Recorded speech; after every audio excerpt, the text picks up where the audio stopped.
பார்வோன் இடுப்பு குனிந்த தலை கடும் சாபம் தலையெழுத்து வாழ்வழித்து கடவுள் மேலே போய்விட்டது நம்பிக்கை. போயே போச்சு நம்பிக்கை. ஆனால்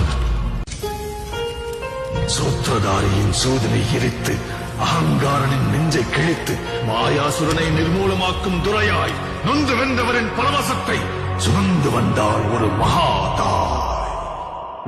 கருவினில் என்னை சுமந்து தெருவினில் நீ நடந்தாள், தேரினில் ஊர்வலமே அம்மா.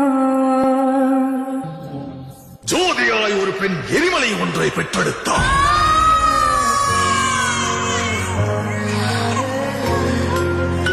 எரியும் தீயினில் பொழியும் மழை போல் சாவின் வீட்டினில் காலனை வென்றவன். ஆணவத்திற்கு எதிராய் கிளர்ச்சி ரூபத்தில் லங்கேஸ்வரனுக்கு எதிராய் வெள்ளேந்தி நின்றார். எரியும் ஜமதக்னி கோபத்தை மீறி சர்வமும் தான் என்ற பரமனை வினவினார். சீரிகிற சிங்கம் வீரன் ஒருவனின் கதை, இதீனை வென்ற வீரன் ஒருவனின் கதை. இதயம் பதற முகிலும் அதிர பயத்தினை அறுத்து கண்டங்களை தனதாக்கி முன்னேறி வந்தார். வேட்டைக்காரரை வேட்டையாட ரணவேட்டையனாய் வந்தார்.